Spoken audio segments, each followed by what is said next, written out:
Good afternoon विद्यार्थियों। BSc part second में embryology में आज हम पढ़ेंगे ओव्यूल के बारे में। इसके बारे में ओव्यूल यानी बीजांड, हिंदी में कहते हैं बीजांड। इसकी संरचना कैसी होती है ये हम जानने वाले हैं। तो सबसे पहले हम बना लेते हैं एक डायग्राम।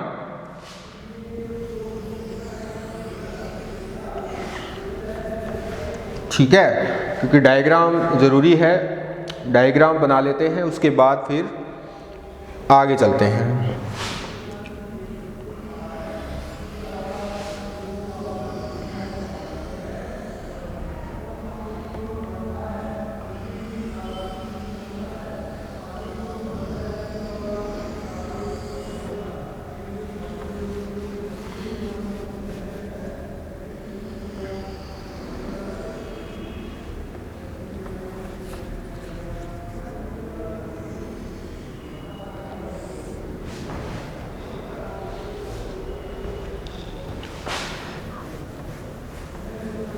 दोबारा बनाते हैं।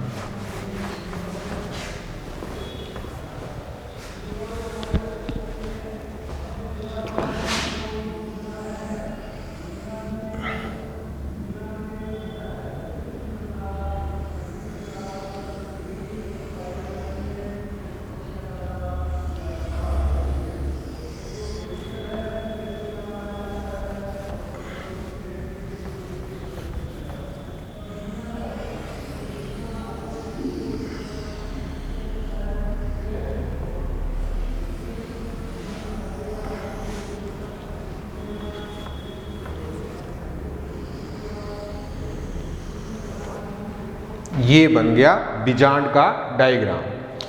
देखिए इसमें कौन कौन से भाग हैं। सबसे पहले हम अंदर ही चलते हैं। ये है एम्ब्रियोसेक। अभी तक जिन विद्यार्थियों ने नहीं देखा था एम्ब्रियोसेक, वो ये होता है अंदर का जो ये अंडाकार भाग है, ये इसका क्या है, एम्ब्रियोसेक है। ठीक है, फिर आ जाती है ये बात, इसे हम कहते हैं न्यूसेलस, बीजांड काय। ये बीजांड काय का भाग है। ठीक है, सारे एक एक करके हम सभी भागों के बारे में जानेंगे। जो भी मुख्य मुख्य इसके भाग हैं उन सब के बारे में पहले हम डायग्राम को कंप्लीट करते हैं, नामांकित करते हैं, और उसके बाद फिर इसके एक एक भाग की जानकारी हासिल करेंगे। क्या क्या होता है इसमें, कौन कौन सी स्ट्रक्चर है और कौन कौन सी स्ट्रक्चर का क्या क्या काम है। ठीक है, इस प्रकार से ये हो जाता है इसका न्यूसेलस।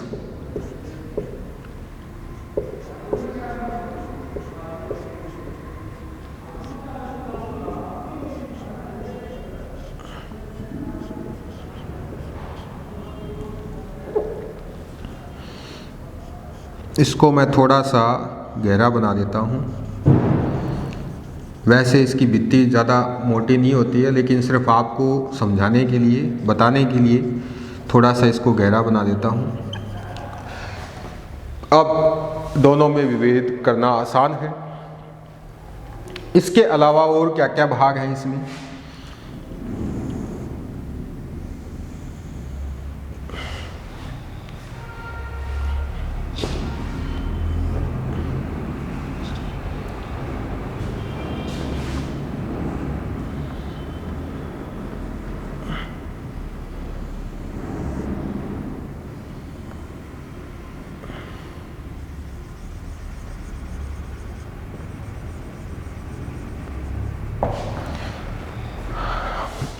अब देख लेते हैं कौन कौन से इसके भाग हैं। देखिए ये कहलाता है, इतना भाग यहाँ दिखाई दे जाएगा, बिल्कुल दे जाएगा। इसको हम कहते हैं चलाजा। ठीक है, चलाजा। इसका मतलब ये है कि जो इसका पीछे वाला भाग है वो, ठीक है, बीजांड जो है उसके दो भाग हैं। एक तो है इसका चलाजा भाग, पश्च भाग जो है वो कहलाता है, और एक होता है इसका अगला भाग जो कि माइक्रोपाइल रीजन कहलाता है। तो ये तो हो गया चलाजा रीजन, और ये हो गया है माइक्रोपाइल रीजन, ठीक है, या बीजांड द्वार। क्लियर। अब देखिए और क्या क्या है इसके अंदर, तो बाकी के भाग हम देख लेते हैं एक एक करके। सबसे पहले हम बात करेंगे इसकी, तो ये कहलाता है आउटर इंटेगुमेंट, ये है आउटर इंटेगुमेंट। फिर आ जाओ इसमें, ये कहलाता है इनर इंटेगुमेंट, अध्यावरण हिंदी में कहते हैं, ठीक है। ये आ जाओ, ये कहलाता है न्यूसेलस, बीजांड का है, हिंदी में कहते हैं। फिर आ जाओ ये है एम्ब्रियोसेक, ठीक है। एम्ब्रियोसेक में ये वाली जो कोशिकाएं हैं वो एंटीपोडल सेल कहलाती हैं। क्या कहलाती हैं? एंटीपोडल सेल कहलाती हैं। ये कहलाएंगी एंटीपोडल सेल, जो कि किस तरफ होती हैं? चलाजा साइड में होती है ना, वो कहलाती है एंटीपोडल सेल। ये कहलाता है सेकेंडरी न्यूक्लियस, ठीक है। और इसमें देखिए ये वाली कहलाएगी एग कोशिका, इसको थोड़ा सा बड़ा बना देते हैं एग कोशिका को, ये है एग कोशिका, एग सेल। और ये कहलाती हैं इसकी सहायक सिनेरिज्ड सेल, सहायक कोशिकाएं हिंदी में कहते हैं, ठीक है। इसके बाद देखिए आ जाओ आगे चलते हैं। ये जो है इसको क्रंकल कहते हैं, अंकल नहीं कहते, क्रंकल कहते हैं, ठीक है। इसके बाद आ जाओ, ये वाला भाग जो है इसको हाइलम कहते हैं, ये हाइलम है। इसके बाद ये आ जाओ, इसको रेफी कहते हैं, ये कहलाती है रेफी। और इसके बाद ये आ जाओ, तो ये कहलाता है माइक्रोपाइल, माइक्रोपाइल या माइक्रोपाइल का मतलब होता है बीजांड द्वार, ये बीजांड द्वार है। और एक और भाग इसके अंदर होता है यहाँ पर, इसको कहते हैं फ्यूनिकल, ये फ्यूनिकल है, ठीक है। ये सारे भाग बीजांड के अंदर होते हैं। अब एक एक करके हम इन सभी भागों के बारे में जानेंगे। सबसे पहले हम यहाँ से शुरुआत करेंगे, नीचे वाले भाग से, जो कि लिखा है फ्यूनिकल। तो नंबर 1 है फ्यूनिकल। फ्यूनिकल क्या है? देखिए बीजांड प्लेसेंटा पर बीजांड व्रंत से जुड़े रहते हैं, और बीजांड व्रंत और बीजांड आपस में हाइलम द्वारा जुड़े रहते हैं।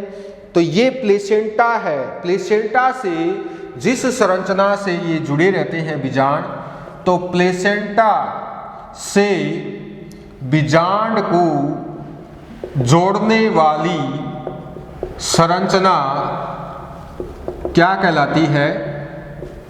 संरचना फ्यूनिकल कहलाती है। क्या कहलाती है? फ्यूनिकल कहलाती है। यानी जो प्लेसेंटा आपने हम पढ़ते हैं ना, इसमें जैसे ये टीएस ऑफ ओवरी है, और इस प्रकार से ये प्लेसेंटा है, ये वाली जो है ये प्लेसेंटा है, ये ओव्यूल है। तो इस प्लेसेंटा को कहाँ पर,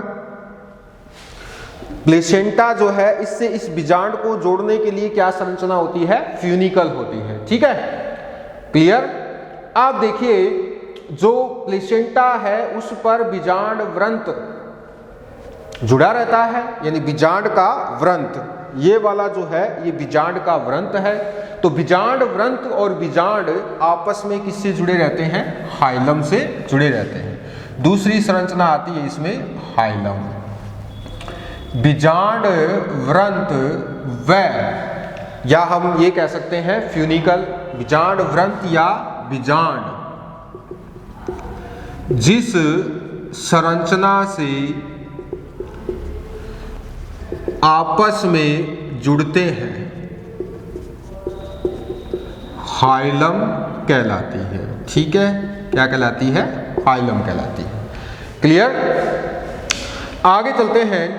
जो उल्टा बीजांड है, जो कि आप सामने देख रहे हैं डायग्राम, वो क्या है? उल्टा बीजांड ही है। तो उल्टे बीजांड में बीजांड व्रंत पार्श्व भाग के सहारे, यानी कि इस भाग के सहारे, इस तरह से पार्श्व भाग के सहारे या इससे पार्श्व संयोजित होकर क्या? बीजांड व्रंत। ये बीजांड व्रंत है तो इसके पार्श्व में ये इस तरह से संयोजित होकर क्या बनाती है? एक उभरी हुई कटक समान संरचना बनाती है। क्या बनाती है? एक उभरी हुई कटक समान संरचना यहाँ पर ये बनती है, बाहर निकली हुई होती है ये। इसको हम क्या कहते हैं? रेफी कहते हैं। अगला भाग जो आता है इसमें वो है रेफी। ठीक है, तो रेफी क्या है? तो रेफी में हम इस तरह से लिखेंगे कि उल्टे बीजांड में, जो कि सामने डायग्राम है ये वाला उल्टा बीजांड ही है, तो उल्टे बीजांड में बीजांड व्रंत कैसा होकर?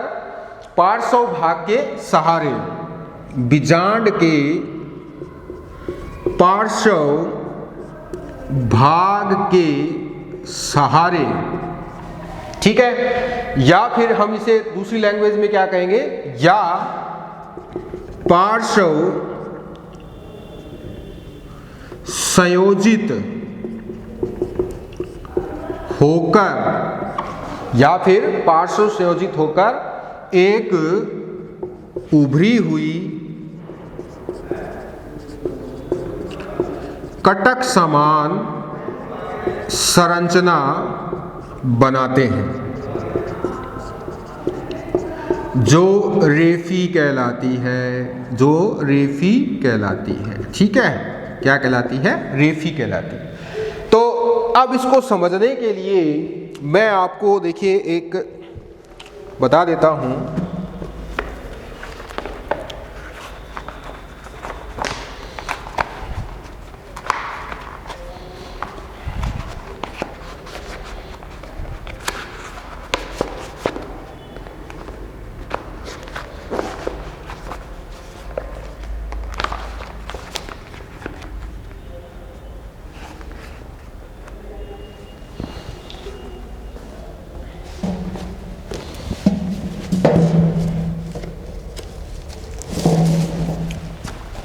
तो देखिए इस बुक को देखेंगे आप, तो इसमें देखिए अगर आप इसे सही से देखेंगे इस रजिस्टर को, तो ये इसका पॉइंट है। इसमें आपको ये जो सफ़ेद सी आपको दिखाई दे रही है भाग, तो इसको मान लेते हैं बीजांड का जो पार्श्व भाग है ये वाला है, यानी कि ये वाला जो है ये है। और इससे ये उभरी हुई संरचना, यानी बाहर की ओर ये जो पेज निकले हुए हैं बराबर नहीं होते सारे, कुछ पेज बाहर की ओर निकल जाते हैं ना कुछ किताबों में या कुछ रजिस्टर में, तो ये वाला जो उभरा हुआ हिस्सा है इसी को हम रेफी कहते हैं। ठीक है, यही रेफी होता है।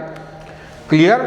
3 भाग हम पढ़ चुके हैं। चौथे भाग की बात कर ली जाए, 3 भाग यहाँ पर कौन कौन से हो चुके हैं? फ्यूनिकल हो चुका है, हाइलम हो चुका है। अब करंकल की बात करते हैं। करंकल क्या है? देखिए करंकल जो है इसके माइक्रोपाइल एंड पर, जो माइक्रोपाइल एंड है इसका, ये माइक्रोपाइल एंड पर इस तरह से करंकल पाया जाता है। ठीक है, और यहाँ पर कोशिकाओं का क्या होता है? समुच्चय होता है। क्या होता है? कोशिकाओं का समुच्चयन होता है। तो कोशिकाओं के समुच्चय होने की वजह से जो संरचना बनती है उसको हम कहते हैं करंकल। क्या कहेंगे? उसको हम करंकल कहते हैं। ठीक है, यानी हम इसको इस तरह से भी बता सकते हैं कि बाहरी आवरण के शीर्ष पर करंकल को हम क्या कहेंगे? बाहरी आवरण के शीर्ष पर बीजांड द्वार के पास, किसके पास? बीजांड द्वार के पास अतिवृद्धि पाई जाती है। क्या पाई जाती है? अतिवृद्धि पाई जाती है। ठीक है, इसे ही हम क्या कहते हैं? करंकल कहते हैं। ठीक है, देखिए ये सभी पादपों में नहीं पाई जाती है, कुछ पादपों में पाई जाती है, तो बताना तो पड़ेगा। तो कौन कौन से पादप हैं? जैसे ये U4BAC में पाई जाती है, U4BAC में। ठीक है, U4BAC कुल के पादपों में ये पाई जाती है। U4BAC कुल, जैसे इसका एग्जाम्पल हम दे सकते हैं रिसिनस कैम्यूनिस। ठीक है, रिसिनस कैम्यूनिस क्या होती है? अरंडी होती है। ठीक है, अरंडी में इस प्रकार का जो है पैटर्न पाया जाता है, यानी कि ये जो संरचना है जो मैंने ब्लैक डॉट दिखाए हैं दो, ये वाली, इसी को ही हम क्या कहते हैं, क्रंकल कहते हैं। ये यहाँ पर आप देख सकते हैं कि ये इसका आउटर इंटेगुमेंट है, तो ये आवरण बाहरी आवरण हो गया ना, आउटर इंटेगुमेंट। इसके शीर्ष पर बीजांड द्वार पर अतिवृद्धि पाई जाती है, कोशिकाओं का समुच्चय होता है, एक्सटेंशन ऑफ सेल्स, ठीक है। तो यहाँ पर इस तरह से एक्सटेंशन ऑफ सेल्स की वजह से उभरी हुई संरचना बन जाती है, उसी को क्रंकल कहते हैं। और ये कौन से पादपों में बनता है, यूफोर्बिएसी के, जैसे रिसिनस, कैमिनिस है, और इसके अलावा जेट्रोफा में भी इस प्रकार से ही पाई जाती है, ठीक है। तो इस प्रकार में देखते हैं ये वाला जो भाग है क्रंकल, ये कुछ पादपों के अंदर पाया जाता है। क्लियर। आगे चलते हैं। 4 भाग हम पढ़ चुके हैं, फ्यूनिकल, हाइलम, रेफी और क्रंकल। और ये चारों भाग कहाँ हैं, माइक्रोपाइलर एंड पर हैं। और किसके भाग हैं ये व्रंत के ही भाग कहलाते हैं। आगे चलते हैं इंटेगुमेंट में।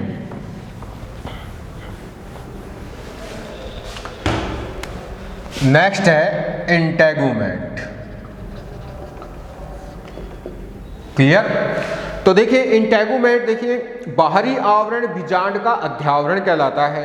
अब प्रतीप बीजांड जो है, उल्टा बीजांड, इसके अंदर 2 इंटेगुमेंट होते हैं। उल्टे बीजांड में आप देख सकते हैं कि उल्टे बीजांड में 2 अध्यावरण होते हैं, 2 अध्यावरण होते हैं।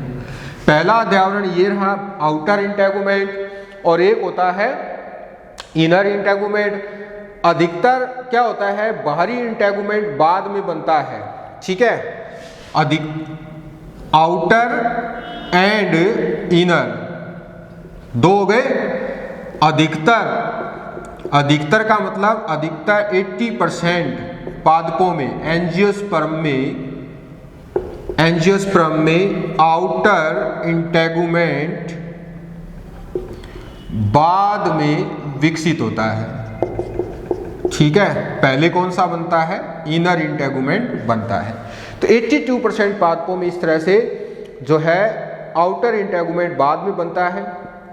कुछ पादप ऐसे हैं जिनके अंदर एक ही इंटेगुमेंट होता है, कुछ पादपों में एक ही इंटेगुमेंट होता है, ठीक है। कुछ पादपों में एक ही इंटेगुमेंट होता है। कुछ पादप ऐसे हैं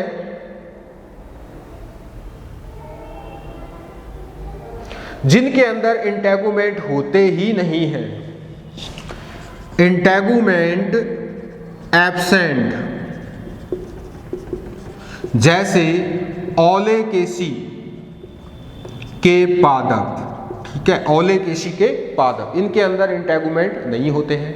ओलेकेसी के पादप कौन कौन से हैं, जैसे ओलिया और ओलेक्स और लीरियोसोमा। इन पादपों में इंटेगुमेंट नहीं पाए जाते हैं, ठीक है। कुछ पादपों में 3 इंटेगुमेंट होते हैं, 3 इंटेगुमेंट, यानी एक और इंटेगुमेंट भी होता है। 3 इंटेगुमेंट कौन से पादपों में पाए जाते हैं, ये पाए जाते हैं लॉरेंथेसी के पादपों में। कौन से में, लॉरेंथेसी, और एस्पोडिलस में भी होते हैं, ट्राइएंथीमा में भी होते हैं। तो लॉरेंथेसी, इसके पादपों में 3 इंटेगुमेंट होते हैं, ठीक है। एस्पोडिलस होती है प्याजी, ठीक है, इसके अंदर भी 3 इंटेगुमेंट होते हैं। और ट्राइएंथीमा, इसके अंदर भी कितने होते हैं, 3 इंटेगुमेंट होते हैं। तो इंटेगुमेंट क्या है, देखिए यहां पर अगर हम बात करें, जब 3 इंटेगुमेंट होते हैं, इनमें तीसरा आवरण क्या कहलाता है, तीसरा आवरण बीज उपांग कहलाता है। तीसरा आवरण बीज उपांग कहलाता है। कौन से पादप में बीज उपांग को कहते हैं, एरिल। तो ये किस में होता है, लीची में होता है। लीची, जो लीची है उसके अंदर क्या पाया जाता है, एरिल पाया जाता है। जो लीची का खाने योग्य भाग है वो एरिल ही होता है। तो जिनमें 3 इंटेगुमेंट होते हैं वो तो ये रहे, परंतु कुछ पादप ऐसे हैं जिसमें तीसरा इंटेगुमेंट क्या कहलाता है, बीज उपांग यानी एरिल कहलाता है, जो कि लीची में होता है। ठीक है। कुछ पादप, जैसे मैंने आपको बताया था क्रंकल के बारे में, कुछ पादप ऐसे हैं जिनमें बाहरी जो अध्यावरण है उसके शीर्ष पर अतिवृद्धि पाई जाती है, जिसे क्रंकल कहते हैं। कुछ पादप ऐसे हैं जिनके अंदर बाहरी आवरण पर, कुछ में बाहरी आवरण पर रंध्र पाए जाते हैं। क्या पाए जाते हैं, रंध्र पाए जाते हैं। वैसे बीजांड में रंध्र होते नहीं है, परंतु कुछ में बाहरी पादप पर क्या पाए जाते हैं, रंध्र पाए जाते हैं। कौन कौन से पादप हैं ऐसे, जैसे क्लियोम होता है। ठीक है। मैग्नोलिया में इस प्रकार से क्लियोम और मैग्नोलिया में क्या पाए जाते हैं, बीजांड के बाहरी आवरण पर क्या होते हैं, रंध्र पाए जाते हैं। ठीक है। कुछ पादप ऐसे भी हैं जिनके अंदर रंध्रों के साथ साथ क्लोरोफिल भी होता है। ठीक है। क्या होते हैं, क्लोरोफिल। कुछ पादप में रंध्र भी होते हैं और रंध्र के साथ साथ क्लोरोफिल भी होता है, यानी दोनों ही पाए जाते हैं। तो ये किस में पाया जाता है, ये पाया जाता है लीलियम में। ठीक है। कहाँ पर पाया जाता है, लीलियम, लिली जो है उसके अंदर पाया जाता है। तो ये आउटर इंटेगुमेंट और इनर इंटेगुमेंट की हम बात कर रहे हैं। आपको याद रखना है, इंटेगुमेंट को कहते हैं अध्यावरण। उल्टे बीजांड में 2 अध्यावरण होते हैं, आपके सामने हैं, आउटर एंड इनर। अधिकतर पादपों में आउटर इंटेगुमेंट बाद में बनता है, इनर इंटेगुमेंट पहले बनता है। कुछ पादप ऐसे जिनके अंदर इंटेगुमेंट एक ही होता है, जिसका एग्जाम्पल मैं आपको बताऊंगा अगली क्लास में। इंटेगुमेंट एब्सेंट होता है ओलेकेसी के पादपों में। ठीक है। जैसे ओलेक्स, लीरियोसोमा। इंटेगुमेंट 3 होते हैं, 3 अध्यावरण पाए जाते हैं। लॉरेंथेसी, एस्फोडिलस, प्याजी में और ट्रायंथीमा में इसके अंदर 3 अध्यावरण होते हैं। कुछ पादप ऐसे होते हैं जिसमें 3 अध्यावरण होते हैं और तीनों में से सबसे लास्ट का यानी तीसरा अध्यावरण क्या कहलाता है, बीज उपांग कहलाता है, जिसे एरिल कहते हैं। जैसे कि लीची में खाने योग्य भाग क्या है, एरिल होता है। कुछ ऐसे पादप हैं जिनमें बाहरी अध्यावरण यानी आउटर इंटेगुमेंट पर रंध्र पाए जाते हैं, जैसे क्लियोम है, मैग्नोलिया है, इसमें रंध्र पाए जाते हैं। कुछ ऐसे पादप हैं जिनके अंदर रंध्र के साथ साथ क्लोरोफिल भी होते हैं बाहरी अध्यावरण पर, जैसे कि लीलियम। तो ये हो गया अध्यावरण। अब अध्यावरण से जुड़ी हुई एक और बात आपको याद रखनी चाहिए कि जब निषेचन हो जाता है और बीज के बीज चोल अध्यावरणों द्वारा बनाए जाते हैं, सबको पता है कि जब निषेचन हो जाएगा तो बीज का जो बीज चोल है वो इन्हीं आउटर और इनर इंटेगुमेंट द्वारा बनाया जाता है। तो आउटर इंटेगुमेंट तो किस में बदल जाएगा, आउटर इंटेगुमेंट तो बदल जाएगा टेस्टा में। इसमें बदल जाएगा टेस्टा। आउटर इंटेगुमेंट को क्या कहते हैं हम बीज के अंदर, टेस्टा। ठीक है। और इनर इंटेगुमेंट किस में बदल जाएगा, टैगमैन। तो टेस्टा और टैगमैन ये आपको याद रखना है, बहुत बार एग्जाम में पूछा जाता है टेस्टा और टैगमैन क्या है। तो आपका आंसर आना चाहिए कि निषेचन के बाद बीज के बीज चोल अध्यावरणों द्वारा बनाए जाते हैं। ये अध्यावरण जो बीज चोल हैं वही होते हैं ये टेस्टा और टैगमैन। तो बाहरी अध्यावरण तो टेस्टा कहलाता है और आंतरिक अध्यावरण से टैगमैन बनता है। ठीक है। आगे चलते हैं अगले भाग की तरफ। इंटेगुमेंट के बाद माइक्रोपाइल।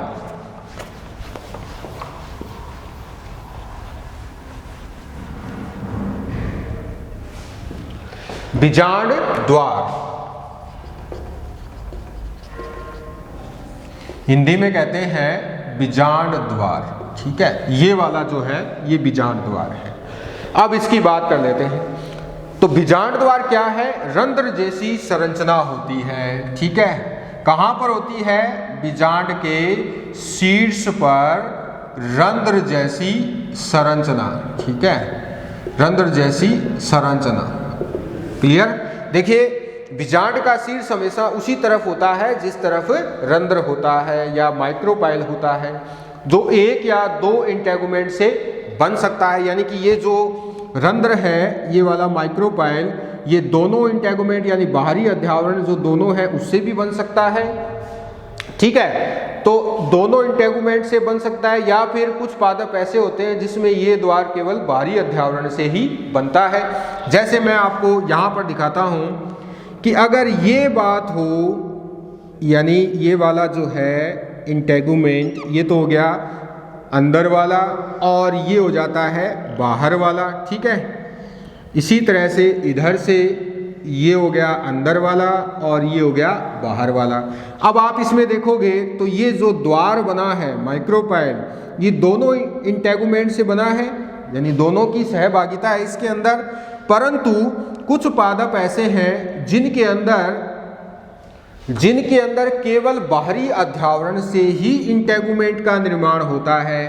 तो जब बाहरी अध्यावरण से होता है तो किस प्रकार से दिखाई देता है? ये इस प्रकार से दिखाई देता है। ये यहाँ पर जो इतना भाग है, क्योंकि इसमें केवल बाहरी अध्यावरण ही भाग ले रहे हैं इसको बनाने के लिए, तो ये अंदर धसे हुए रहते हैं इनर इंटेगुमेंट इस प्रकार से, यानी इनका कोई रोल नहीं होता है इस द्वार को बनाने में। तो ये जो बनेगा वो बनता है यूफोर्बिएसी में और पोडोस्टिमोनेसी में। ठीक है, ये आपको याद रखना है। तो अधिकतर बीजांड में बीजांड द्वार दोनों अध्यावरणों से बनता है। ठीक है, यानी आउटर से और इनर से। परंतु कुछ में केवल आउटर इंटेगुमेंट से बनता है, कुछ में केवल आउटर इंटेगुमेंट से बनता है। एग्जाम्पल क्या है? यूफोर्बिएसी में, इसके अलावा पोडोस्टिमोनेसी में। ठीक है, इनके अंदर क्या होता है कि जो ये द्वार है ये केवल और केवल आउटर इंटेगुमेंट द्वारा बनाया जाता है। कुछ ऐसे भी हैं जिनके अंदर ये कुछ में केवल इनर इंटेगुमेंट से बनता है, कुछ में किस में बनता है? इनर इंटेगुमेंट से बनता है। कुछ ऐसे भी पादप हैं जिनके अंदर ये इनर इंटेगुमेंट से बनता है, यानी इस तरह से बनेगा। जब इनर इंटेगुमेंट से बनेगा तो ये वाला जो है इस प्रकार की संरचना होगी, देख लेते हैं।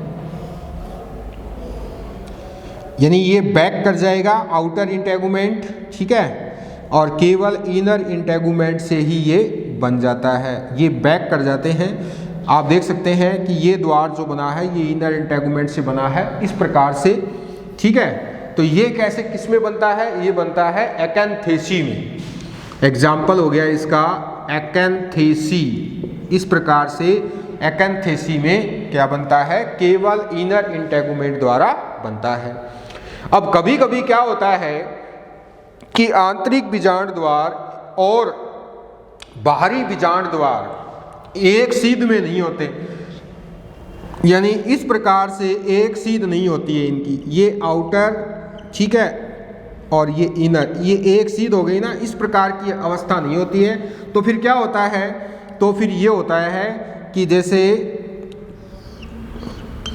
ये तो हो गया outer integument, sorry inner integument, और ये हो जाता है आउटर इंटेगुमेंट। ठीक है, इस प्रकार से।